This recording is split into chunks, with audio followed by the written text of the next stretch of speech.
Over the past year and a half, we've built Metri Female First Collective as a safe space for women across the Indian entertainment industry to come together, discuss challenges, and find solutions to overcome roadblocks. With every subsequent session of Metri, our collective desire to make it even more inclusive has only grown.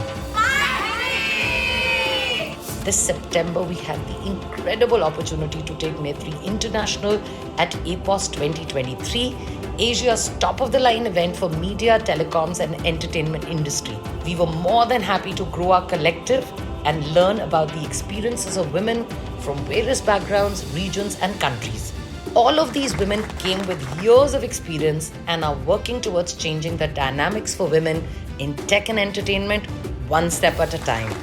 Kelly Day, Vice President, International Prime Video, Shalini Govil Pai, VP and GM of TV platforms Google, Aparna Purohit, Head of Originals, India and Southeast Asia Prime Video, Shonali Bedi, Head of Affiliate Distribution and Digital Partnerships, Southeast Asia and Hong Kong, Warner Brothers Discovery, Agnes Rosario, Director Content for Astro, and Smriti Kiran, Founder, Polkadot's Lightbox Content Studio.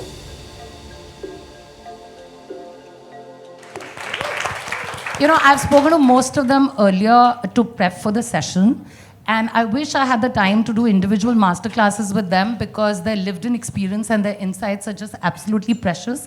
But I'm really happy that I have the time that I have with them right now. So I'm starting straight away, and Kelly, I wanted to start with you. We all know that the reason, DEI, and with a special focus to gender inequality, is a very hard goalpost to achieve, because it's not just about the changes that you make at the workplace, but the discrimination, the inequality stems from social and cultural ecosystems that exist in different regions. Kelly, you've worked in multiple organizations, and you've led multicultural teams across countries. What is your lens on DEI, and have you had to customize inclusion region-wise? Yeah, it's a great question. I think it goes without saying, and I'm sure many of you have a similar approach and philosophy, is that, Prime Video, we operate in 200 countries, and, we represent a lot of different cultures and voices around the world. And you can't approach diversity and equity and inclusion with a one-size-fits-all kind of policy. You just can't. And so it really starts with, we do have a playbook that, we think about worldwide, but it's really up to our local leaders to think about the best way to implement that within their own countries. We do have, certainly some specific call-outs where, we're really proud of the work that our teams on the ground and locale have done in order to promote diversity and inclusion. Certainly what you guys are doing here with Metri is incredible. And we're really excited to be able to expand it today outside of India and have all of you here with us. I think it's really, really special and a great role model and a great example. Similarly, we have a fantastic program in the UK called Pathways, where we've invested 10 million. 10 million.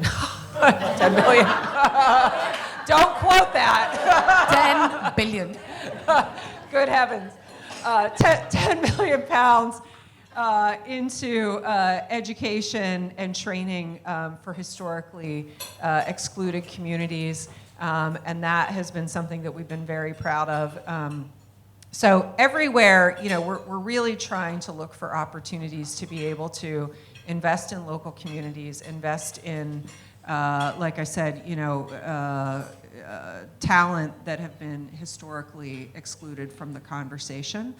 And I think the other piece, though, is, we're all in the business of storytelling. We're all in the business of bringing amazing television and film to the screen. And diversity and equity and inclusion on screen is tremendously important. And so we've really tried through Amazon Studios to go to great lengths to ensure that we really have diversity in our casting and what shows up on screen. And so we're very proud of the work that we've been able to do, whether it be Lord of the Rings, Summer I Turned Pretty, Harlem, lots of examples. And frankly, sometimes we're criticized for it. It doesn't always play out in the media as being a positive thing, but what we've learned is that when we reflect and represent our diverse audiences on screen, it resonates. And so, people may be critical about the approach that we've taken to it, but we believe that by having our audience really show up in our stories and show up in what we create, that we're really serving them best, and we've seen that play out. I think that this is, we still have a lot of work to do as an industry, I think, to promote diversity. Just in coming in the door today, many of you commented about how nice it was to have all of these incredible women together. There aren't a lot of women at the conference. I think we are a little bit of a minority in this group, and it's up to all of us to continue to support each other and build community and bring more women into the conversation and into our storytelling. So, we're glad to be able to, I think, provide this forum, but, we look forward to enabling the conversation to grow. Thank you, Kelly. Shalini, our answer to tech bros for the last 3 decades. I'm the answer to a tech bro. So tech bros is a real thing, and I know that when you were studying back in the day, you were the only girl in your class. And it is also, tech, legal, finance, very typically are supposed to be the male bastions of operation. How has the tech space changed, and have you personally, done anything to kind of overcome the challenges that you yourself faced when you were studying and when you started working initially? Yeah, I guess there's a silver lining to everything, and I was telling Smriti, the silver lining to my being the only girl in class was it was very easy for me to find a husband, and I made sure he married me. He didn't have much choice. But talking of tech bros and talking of just biases, I think how do biases get built up? They get built up because there's a pattern matching, right? Like, let's say you see only men in tech. You assume tech is only for men, and so it's only the tech bros that are going to do tech. I think media shapes a lot of our biases, and I think that's why all of us are so passionate about media, is because we want to change that narrative. And so, the things that we've been doing to overcome the bias and really create an equal playing field, first is in the space of representation. So I was the only girl in my class, sure, and then even when I joined companies, I would often be the only woman in a room. But over time, over the last 10 years, we at Google have put specific focus, making sure that we're hiring representatively. I will say, we report our results every year, and this year we've announced 30% women in tech, which is, and this is worldwide. So that's, that's 3 in 10. That's a big, huge leap for us, and so I'm very, very, very proud of that. We also do a lot of programs to support women in their journeys. Faz and Emily are there. I'm sure they can talk about a lot of the things that we do, sponsorship, pathways. They're all things that we lean into to make sure that we feel welcomed, that we're welcomed in this tech space. Second, around media, I lead up Google TV, which is a platform, so we're not involved in the actual making of media. But what we can do, and what we do work very closely with a lot of folks like you, is making sure that we can elevate representative voices. And so one of the things that we do every month is, depending on the month, we actually elevate the content of that month. So right now in the US, it's Latin Heritage Month. And so we're promoting Latinx voices. in February, when it's Women History Month, we promote women voices, and they kind of show up on the top of the screen. They're very featured very, very prominently. And that's really our focus in making sure that there's product inclusion. And that's really across all of our products, but on TV, that's been a real drive for us, is elevating the voices that come from different races and different genders. And then finally, you know, to Kelly's point, also looking at society and how do we uplift them. We have spent many millions of dollars, I think maybe about 100 million, in just supporting communities, educate. Now, we're coming from a tech bias, and so really focused on how do we train our communities in technology, how do we really focus on Gen AI? That's become a big focus for us. And so we're supporting a lot of underprivileged communities to really up their understanding of this technology and understand what they can do with it. So those are the three things that we're focused on to really understand how do we get rid of these biases in the tech field.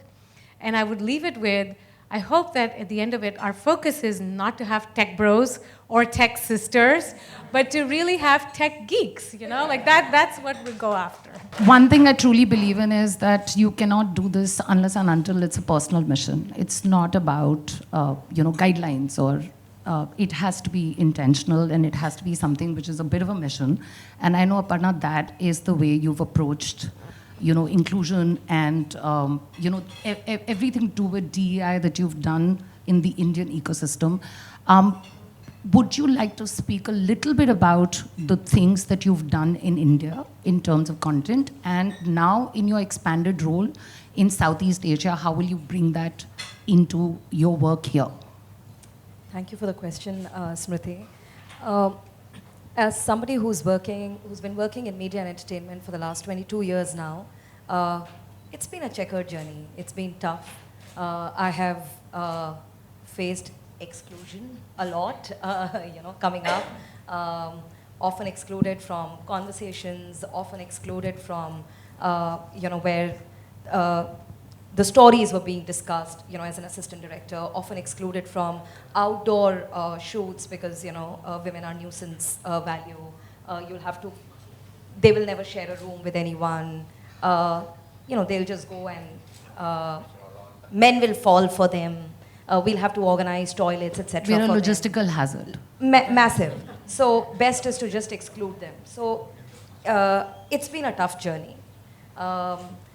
So when I joined an organization like Amazon, thanks to the incredible male allies that I had and amazing leaders, I felt that I had a voice, and when I found that voice, I felt I had a great responsibility.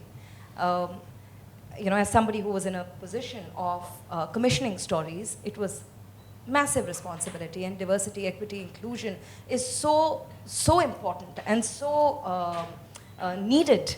Women make half the population, and yet stories about them are far and few in between. And the stories that are there are often told through this, stereotypical binary lens of them either being victims or survivors or good or bad or, vamps or, victims. And it really bothered me a great deal. So it started with, stories that were coming our way.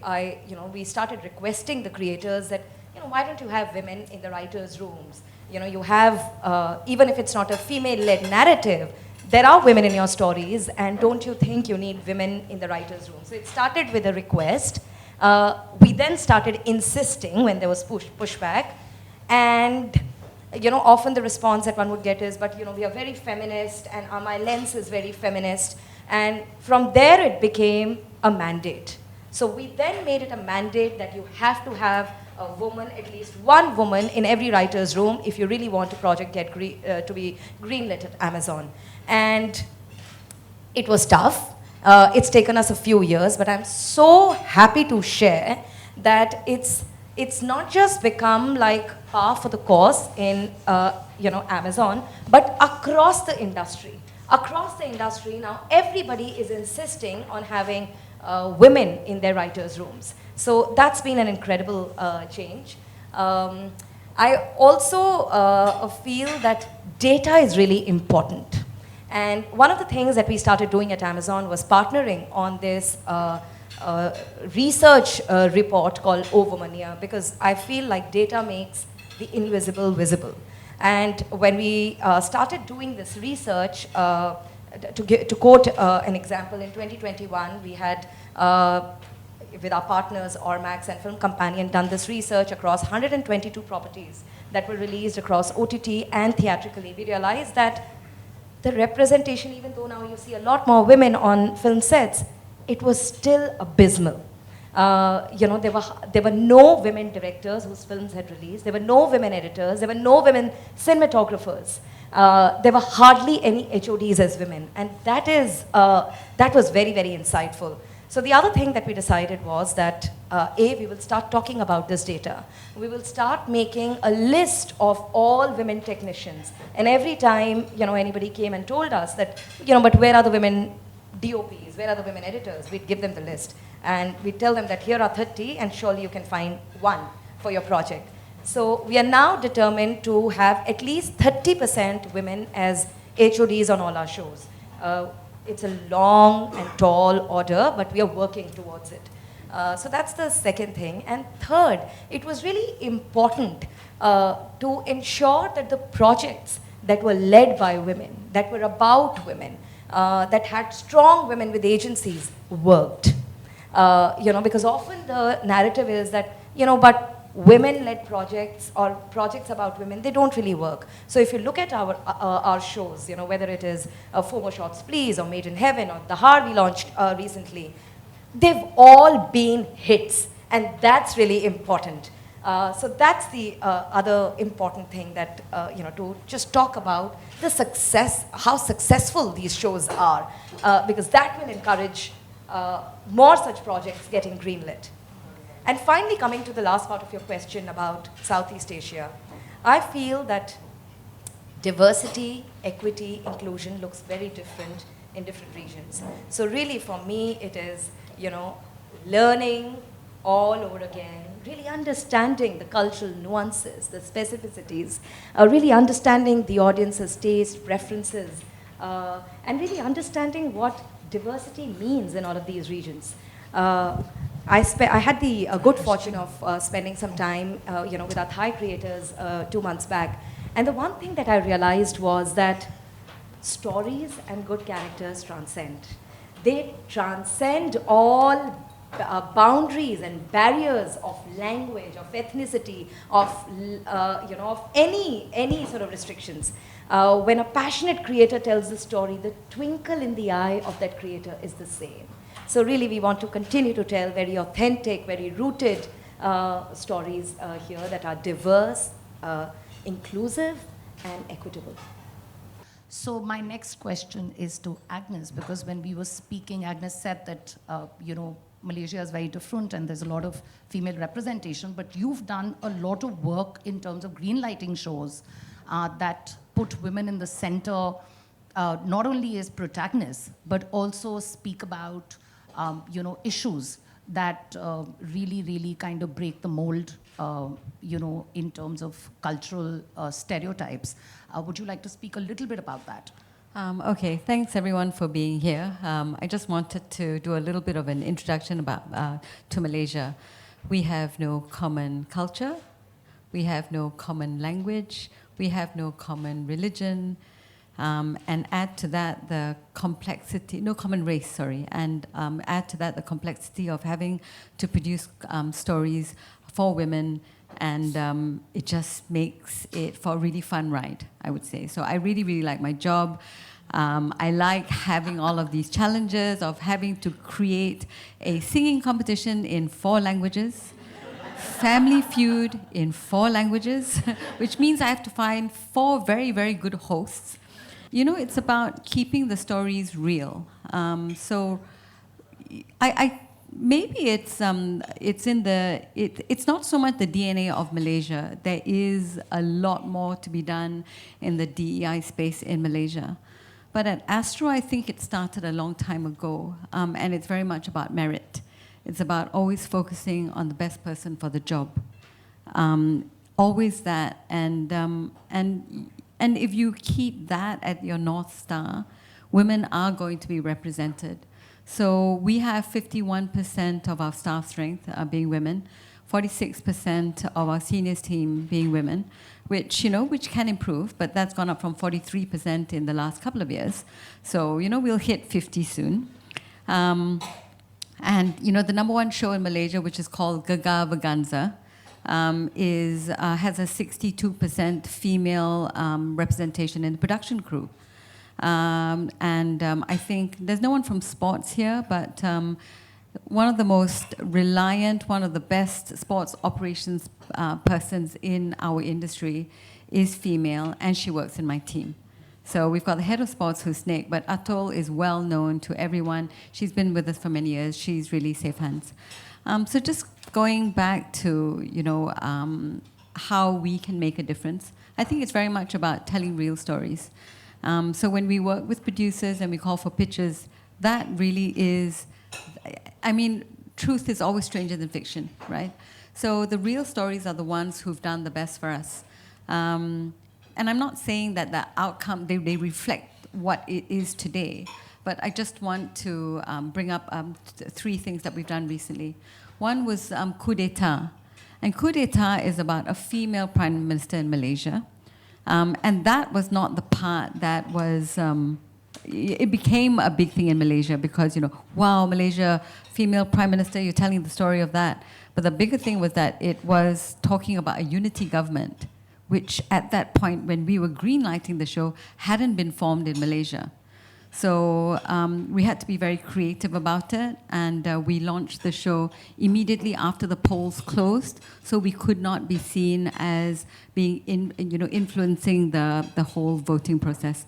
But apart from that, so I just wanted to tell you real stories about women. So coup d'etat was about a female prime minister. Then we have Riot, our latest show, which is basically about, it's set in universities, in a university, and it's about sexual harassment and grooming. So those are things that a lot of women face, and we wanted to get them young. We wanted to create a show for a younger audience so that they could find their voice earlier. The other third show that we did was an adaptation of a BBC format, which was Liar.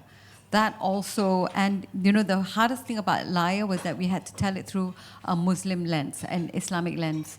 So we did that, and also then brought up the whole process of having, highlighting the need for women to not be afraid and to have a voice. I just basically was trying to think of what we need to, increase diversity and increase women's representation. I've never had to really think about it before because we've always been encouraged by our seniors to just focus on the best person. At the worst of times as well, when things are down, focus on the outcome that you want. Focus on the, really prioritize. There's always going to be things that railroad you because of politics. It exists everywhere. Let's not kid ourselves, right? But there's just four things that I think that we've done quite well with in order to try to improve that representation at Astro. One was always focus on the best person, as I said. That's just so important. Number two, I think role models.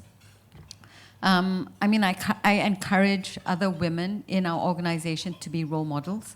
It's not that I don't encourage the boys to do it, but there's this, I don't know whether you've noticed it, but there's this natural bromance of always having some sort of one alpha male within a group of boys, right? It doesn't exist so much amongst women, right? We all want to talk, right? We all have an idea, and we're all really good at it, right? So I think, so for me, with women, I'm trying to tell them, be a role model.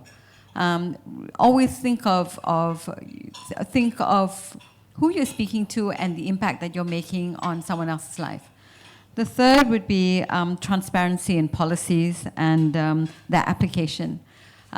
So back in the day, we didn't have such transparency at Astro, but over the last 5 to 6 years, there's been far more of that, and I think that's really made a lot more women come forward with certain cases.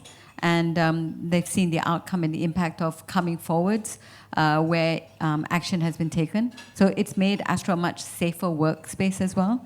And the fourth is basically, providing as many reporting channels for people to have a voice as well, and making that safe space. I know I'm not necessarily projecting Astro as a safe space by saying that we have all of these reporting channels so that you can do something about it, but it was really, really important because it does happen. Let's not kid ourselves. It does happen, but we've seen far more women at Astro find their voice.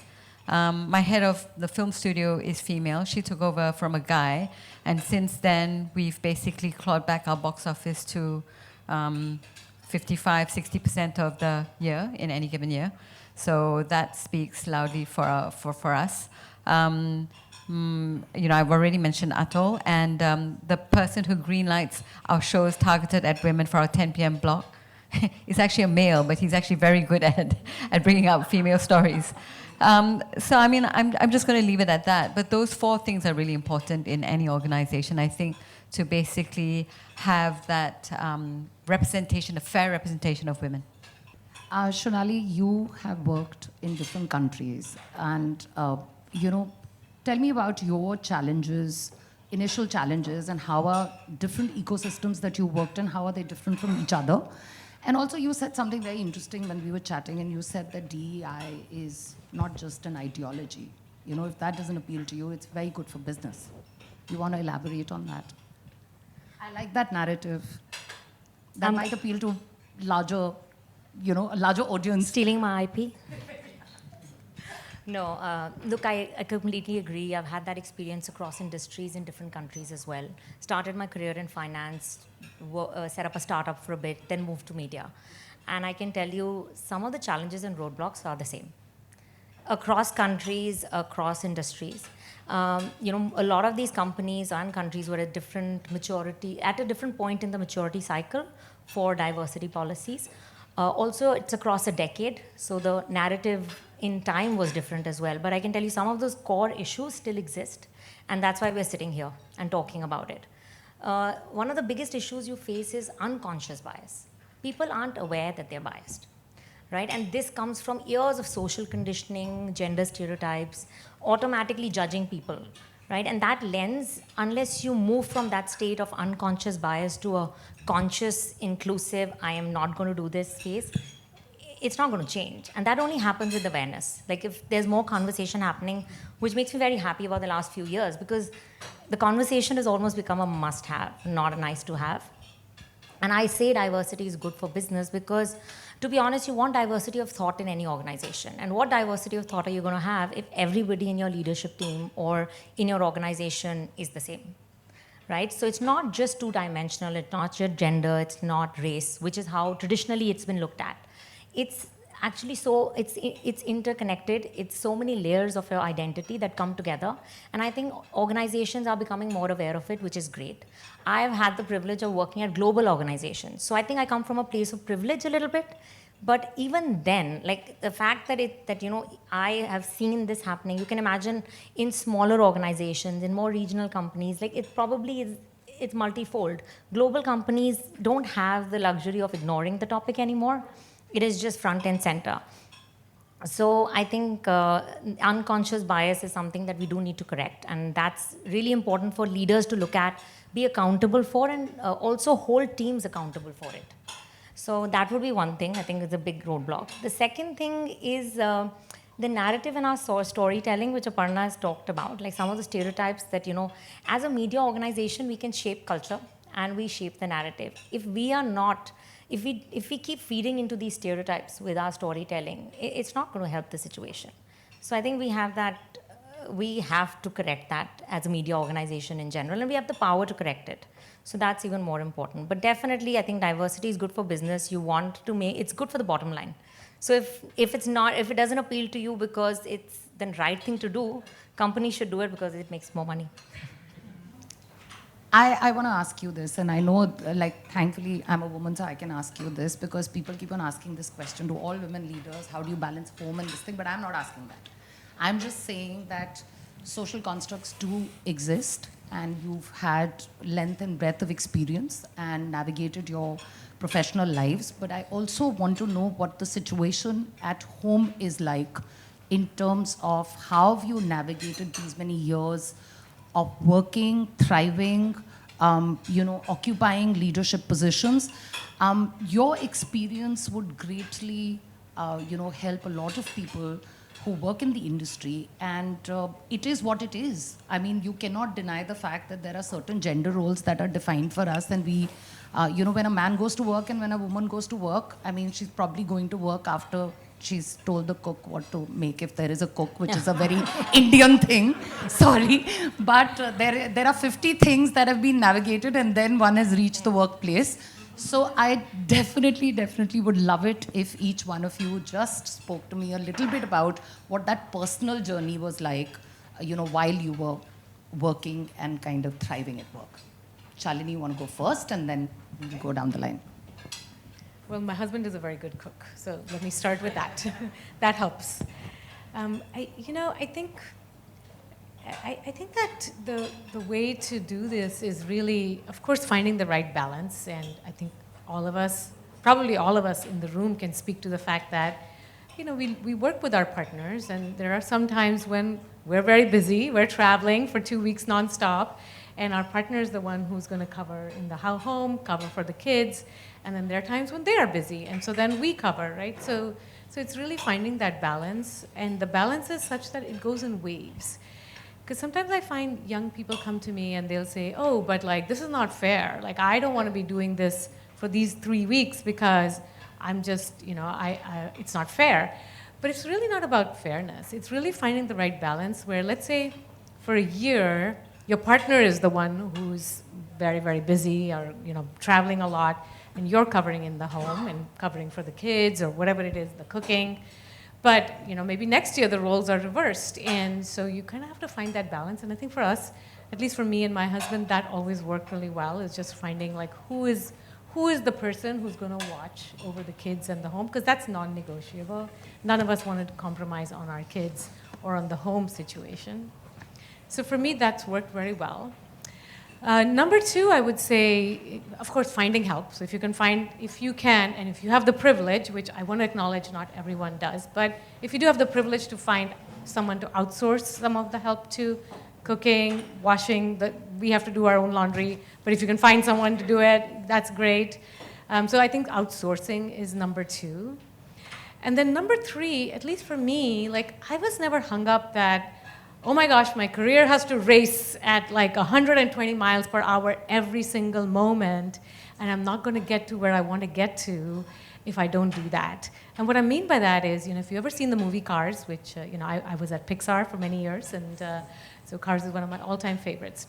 But if you remember the movie Cars, I love this analogy, because if you see the guy, he was Lightning McQueen, was on a race, and then he took a detour on Route 66, and he made the best friends. Then he took time off, and then he was back to the races. And that's really how I believe life works, is sometimes you're speeding at top speed, and then sometimes you take a detour and you enjoy, let's say you're enjoying your kids, or you're enjoying travel, or you're enjoying reading. You take a few years off, and then you're back on the road again.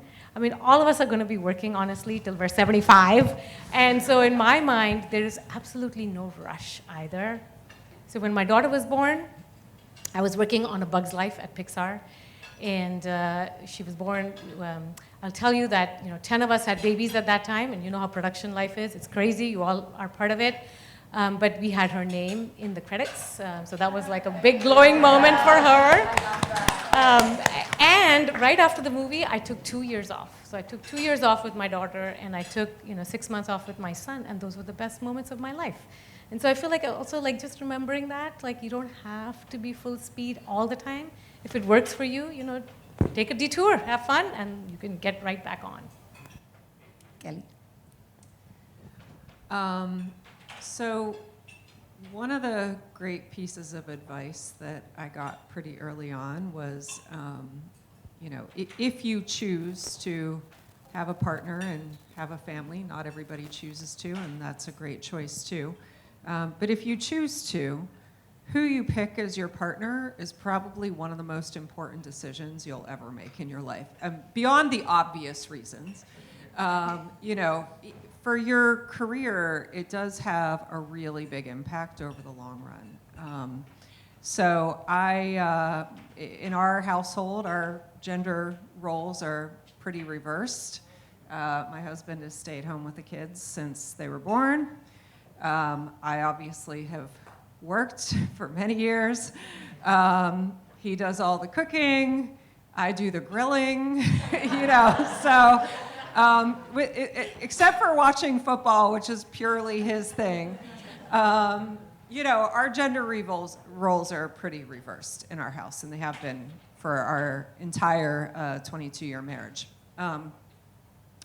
When the kids were little, there was a lot of guilt that went along with that, and I don't know if moms tend to bear more of that guilt than dads do. I'm sure dads have a lot of guilt too.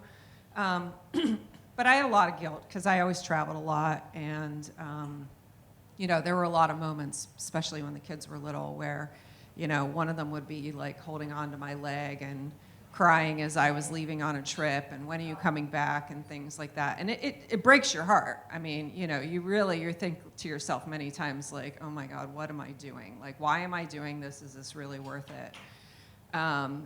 And what I've learned is, so I have two daughters.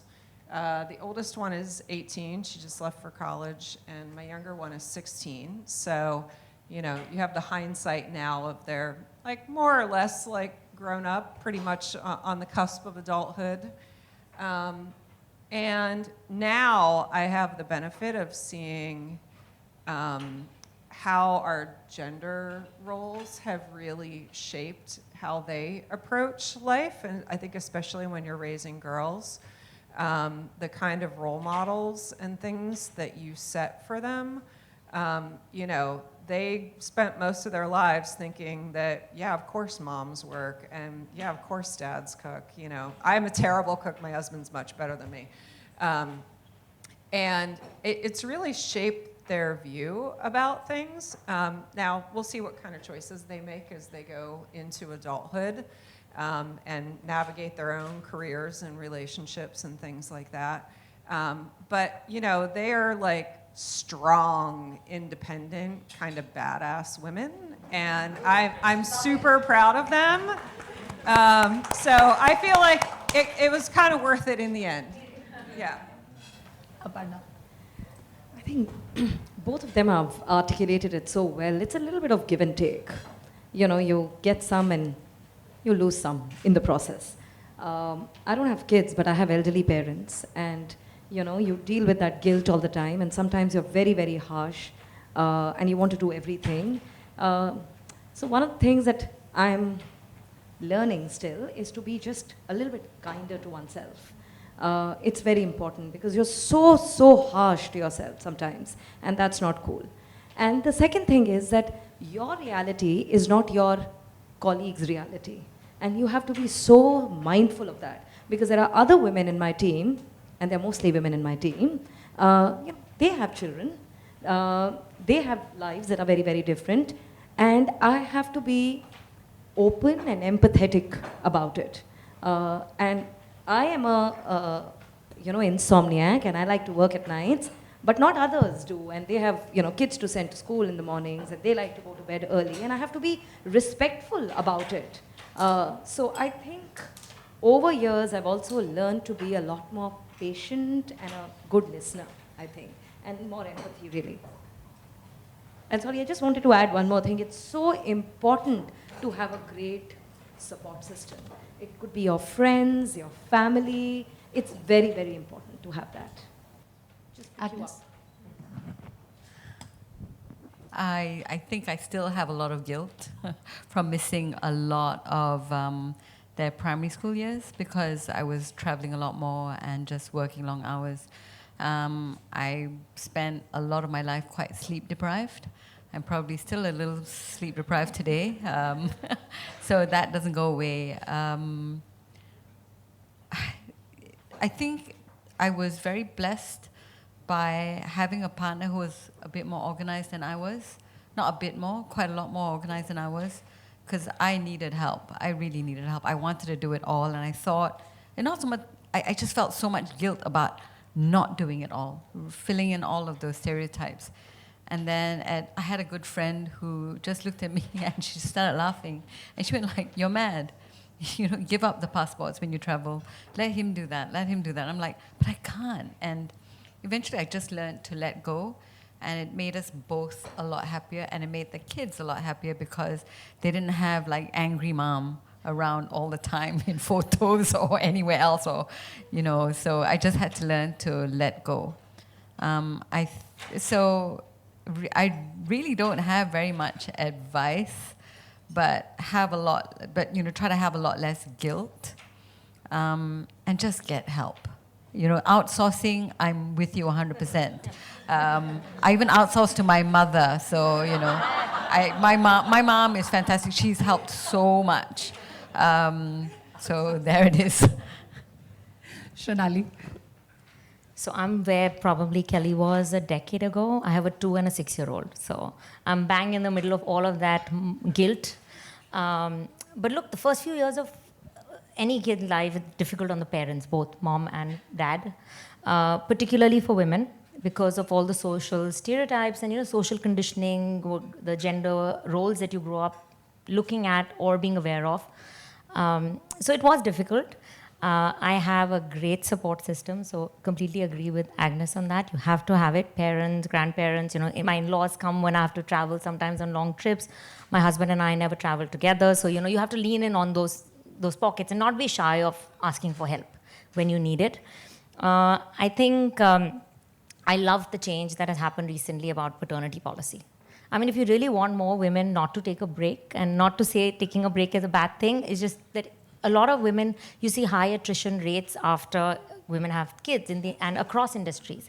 If you don't want that to happen, you know, companies need to have policies that allow for parenting to be a shared responsibility in these early years. And so I love this move where dads are also getting longer paternity leaves. Parents can split those responsibilities. You see more women coming back with a little less guilt to work. And it is a transition period. You know, coming back after a kid is a transition period. So if you have a company which has supportive policies, and you would think that most companies have it, but actually not, because when you talk to peers, you realize how different companies are approaching it. And it makes a difference, you know, what kind of mentor you have. Do you have bosses who are supportive? I was very fortunate to have a very great boss, Dave. You'll get credit for it. But, you know, I mean, it made a difference because I went through this phase where I felt I was failing at everything. You know, I'm not a good mom at home. I'm not 100% at work. And, you know, to have a good boss or a mentor at work who can tell you, like, you're fine, just hang in there and you're going to get past it, it really made a difference. And I'm probably here because of all of that. Thank you, Dave. Can I just add one thing? If I could just add one thing, you know, I know we all feel a lot of guilt about leaving the kids behind, but I will say, like, when my daughter started working, she said, "Mom, you are such an amazing role model for me." And I feel like that made it all worth it. And so, you know, for all of you, I would say, don't feel guilt, because remember, you are the role model for your kids. And so you're playing that part that our movies are showcasing, and now you're showcasing it personally in your life. So go with that. Thank you so much for making the time for this. Thank you, Prime Video, for organizing this. And thank you to everyone for making the time and coming and listening to us. Thank you.